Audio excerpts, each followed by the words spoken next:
चर्चित property developer Ravindra Kurve हत्याकांड प्रकरण में फरार आरोपी युवती को आखिरकार हुड़केश्वर पुलिस ने गिरफ्तार कर लिया है। पोस्टमार्टम रिपोर्ट में गुप्तांग में चोट के चलते मौत होने की बात सामने आने के बाद रविंद्र कुर्वे के परिवार ने उनकी कथित प्रेमिका काजल जोगे पर हत्या का आरोप लगाया था, जिसके बाद न्यायालय में काजल ने अंतिम जमानत के लिए याचिका दाखिल की थी, लेकिन अंतिम सुनवाई से पहले ही हुड़केश्वर पुलिस ने उसे गिरफ्तार कर लिया है। दिनांक 19/4/2024 रोजी आम्हाला माहिती मिळाली होती की तपस्या विद्यालय मानेवाडा चौकाच्या जवळ एक बॉडी पडलेली आहे। त्यावरून आम्ही तिथे गेलो, तर तिथे गेल्यावर आम्हाला समजलं की मृतकाचे नाव रवींद्र कुडवे असे आहे आणि त्याला तिथून आम्ही मेडिकल कॉलेजला घेऊन गेलो होतो। तिथं डॉक्टरने त्याला मृत घोषित केले। त्यावरून दिनांक 19/4/2024 रोजी पोलीस स्टेशनला मर्ग क्रमांक 53/2024 कलम 174 CRPC अन्वये दाखल करण्यात आला होता। पुढील चौकशी दरम्यान आम्हाला असे समजले की दिनांक 19/4/2024 रोजी मृतक हा सकाळी अंदाजे 7 वाजताच्या सुमारास घरून निघाला होता आणि घरून निघताना त्यानं घरी सांगितलं होतं की त्याची तब्येत बरी नसल्यामुळे ते आधी हॉस्पिटलला जातील आणि त्याच्यानंतर त्याचे बाकीचे कामं करतील। त्याप्रमाणे ते घरून निघाले होते। घरून निघाल्यानंतर सकाळी 11:15च्या सुमारास ते त्याची मैत्रीण काजल जोगे हिला मिळाले आणि तिच्यासोबत ते डॉक्टर जयस्वाल बाबुल खेडा यांच्याकडे उपचाराकरिता गेले होते। तिथे त्यांनी उपचार घेतला व सलाईन वगैरे घेतले होते। त्यानंतर तिथून ते त्यांच्या न्यू आकाशनगर येथील फ्लॅटमध्ये आले। तेव्हा दुपारचे पाऊण वाजले होते।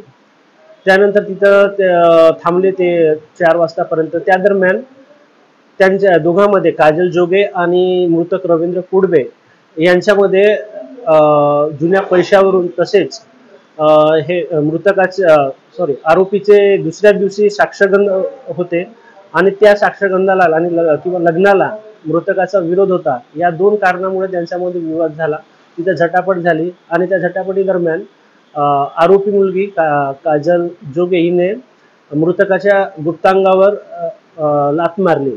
त्यामुळे त्यांना त्याच्या गुप्तांगावर जखम झाली। त्यानंतर आरोपी मुलीने त्याला दवाखान्यात उपचाराकरिता न नेता अर्ध्या रस्त्यावरच म्हणजे तपस्या शाळेजवळ ऑटोने नेऊन सोडले होते। त्या मृतकाला तपस्या शाळेजवळ नेत असताना त्या मुलीने त्यांच्या समोर राहणारा किरायेदार आहे, त्या किरायेदाराला सोबत घेतले होते। त्याने मोपेड गाडीनं मेन रोड पर्यंत गेले आणि मेन रोड पासून तपस्या शाळेपर्यंत ही आरोपी मुलगी एकटीच घेऊन गेली होती आणि तपस्या शाळेजवळ त्याला मृतकाला सोडून ती परस्पर निघून गेली होती। निघताना त्या आरोपी मुलीने ऑटोवाल्याला सांगितलं होतं की तिचे दुसऱ्या दिवशी साक्षगंध आहे आणि तिला घरून फोन येत आहेत, ती जर तिथे थांबली तर ती फसून जाईल म्हणून ती निघत आहे असे सांगून ती निघून गेली होती।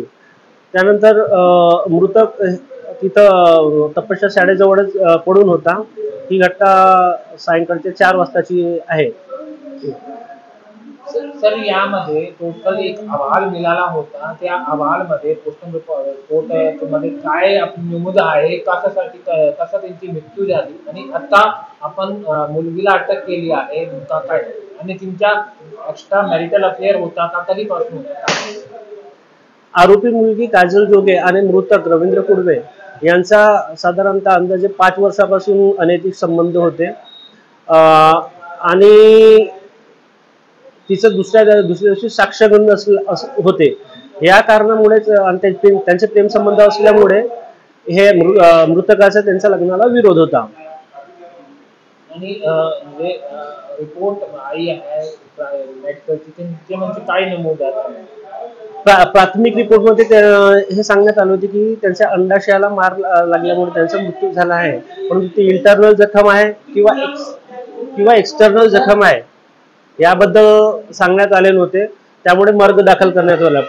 पोस्टमार्टम रिपोर्ट आम्हाला 8 तारखेला मिळाला, 8 मे 2024 ला मिळाला। त्याची क्वेरी करण्यात आली। त्यामध्ये LMJ साहेबांनी आम्हाला विस्तृत समजावून सांगितले की त्यांचा मृतकाचा मृत्यू हा त्याच्या अंडाशयावर बाहेरील जखमेमुळे झालेला आहे। तसेच झटापटी दरम्यान मृतकाने विरोध केला होता, त्यामुळे त्याच्या शरीरावर, मानेवर, पोटावर आणि छातीवर ओरबाडल्याचे चिन्ह आहेत।